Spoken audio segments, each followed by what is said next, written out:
Good morning, friends. Today we are going to discuss about the D-dimers. It is one of the important investigation to be done in the hematological labs, and it has a lot of clinical importance. So, myself, Dr. S. K. Sutka, Department of Pathology. So, before seeing this D-dimer, we have to know about the fibrinolysis. It is one of the important mechanism by which the fibrin basically it break down into the fibrin degradation products.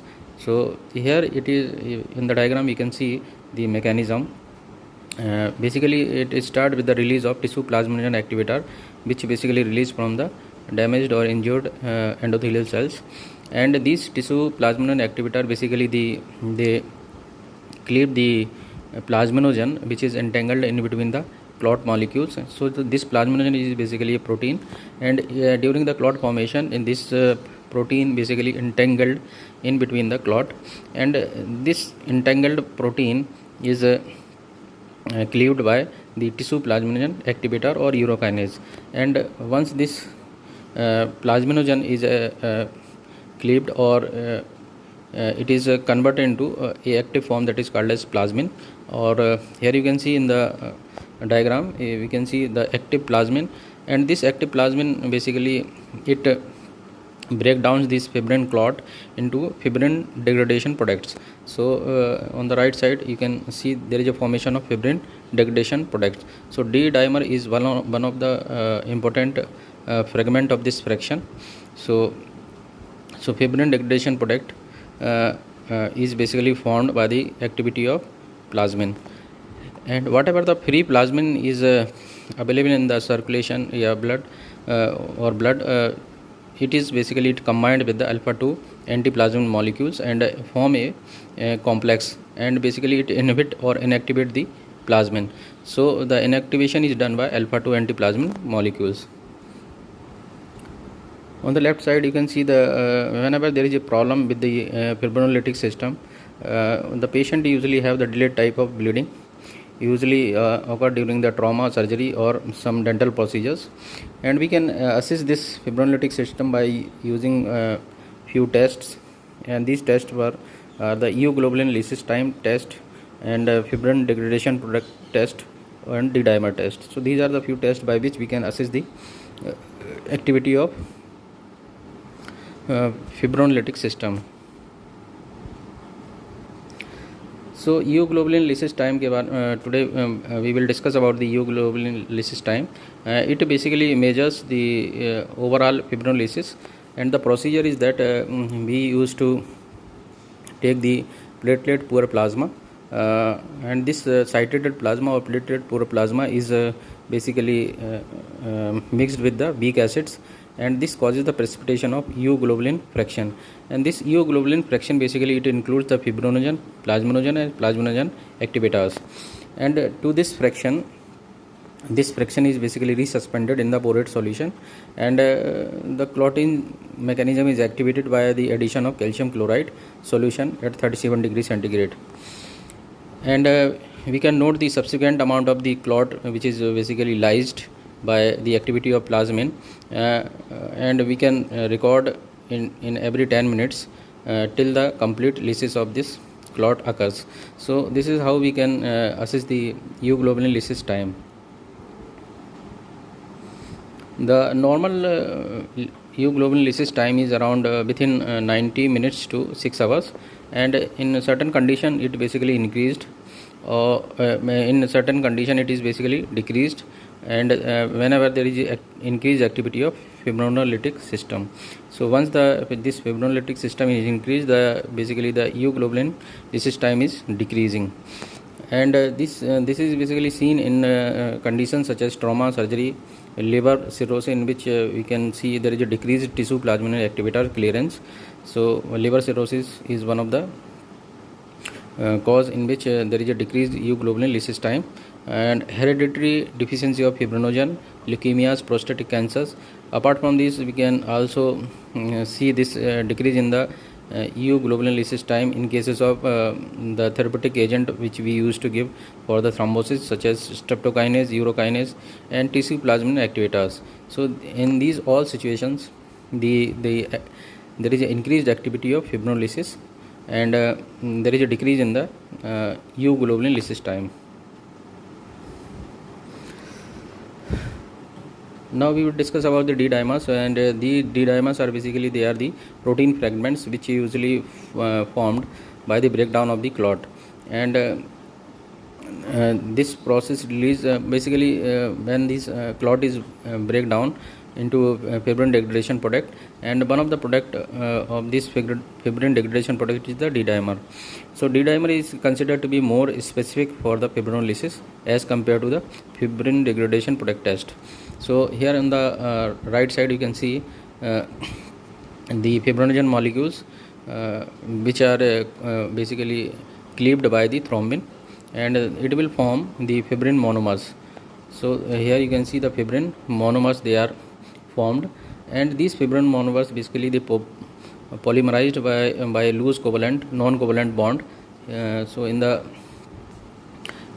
diagram you can see the polymerization of this fibrin molecule, and with the activity of the factor 13A, these polymerized fibrin molecule, they are converted into cross-linked fibrin molecules, or basically the cross-linked polymers, and these cross-linked polymers are basically acted by the plasmin, and this plasmin is activated from the by the action of tissue plasmin activator on the plasminogen.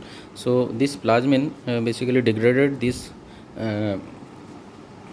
cross-linked polymers of fibrin into these monomers, and these degradation products here you can see containing the D-dimer antigen as well. So these are the dimers of the degradation products which are seen in the diagram. So we go through the activation of the plasmin. So plasmin is basically activated by the tissue plasminogen activator, which basically released from the damaged or endothelial cells, and they basically cleaves the peptide bond between the plasminogen amino acids. So there is a cleaving of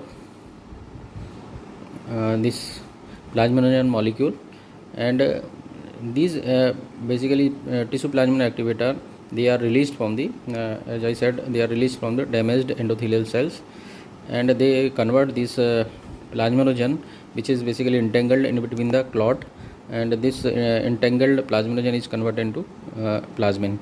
So on the right side you can see in the diagram that a chart, flow chart. Here the plasminogen activators basically they will activate the plasminogen.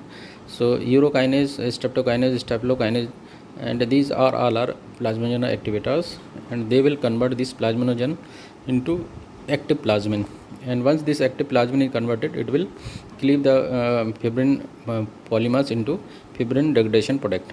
So and this plasmin is basically regulated by alpha 2 antiplasmin molecules. So this is how the fibrin degradation product are formed with the activation of plasmin.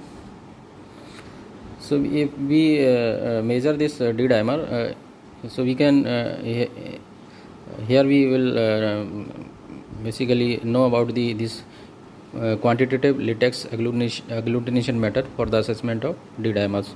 So here we used to use the monoclonal anti-D-dimer antibodies, which are basically coated over the latex particle, and these latex particle, when they combine with the D-dimer antigens, they form the high molecular weight immunocomplex, and these high molecular weight immunocomplex basically in the solution they produce the turbidity, and this turbidity can be measured by using the turbidometric analyzer. And in this basically there is a kinetic assessment of D-dimer. Basically we used to measure 2 times, and we have to calculate the difference between the absorbance, and it is usually the readings are usually taken at 570 nanometers to 700 nanometers. If we go through the normal range, it is less than 250 nanogram per ml, or it is less than 0.5 microgram per ml. So if we go through the procedure, the D-dimer solution reagent basically includes the reagent number 1, which is basically a D-dimer buffer, and second reagent is the D-dimer latex test solution is used.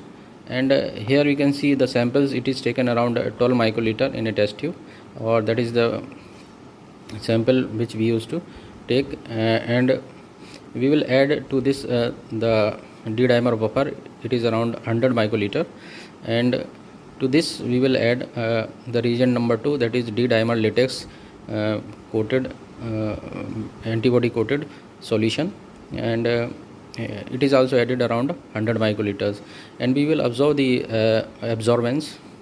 Here you can see it is written as measurement. That means we will take 2 time of this reading of this solution, and so absorbance is noted, and the difference between this absorbance is calculated. So in the diagram you can see there is a D-dimer. They are basically they containing the D-dimer antigen, and they are combined with the latex coated anti-D-dimer antibodies, and they will form the high molecular weight immune complex, and this immune complex, they only produce the turbidity to the solution. If you go through the uses of this D-dimer test, it is basically used for the estimation of various pathological conditions, and it is elevated usually in cases of deep venous thrombosis, pulmonary embolism, disseminated intravascular coagulation, and trauma, and few cases of it is also raised in cases of pregnancy. And whenever there is high level of D-dimer, they are associated with the pregnancy. There is a possibility of long-term complication of pregnancies. So this is all about the uses of D-dimer. D-dimer is also seen falsely positive in few conditions. So there is a false positivity is seen in cases of collagen vascular diseases, or if the patient's age is more than 80 years, they are also will have the chances of false positivity of D-dimer. And severe type of infection usually is seen in the cases of sepsis. Here also there is a chances of false positivity of D-dimer. Pregnancy, malignancy, and liver failure. So in these all conditions we can see the D-dimers may be falsely elevated. I hope this video will be useful for you. Thank you very much for watching this.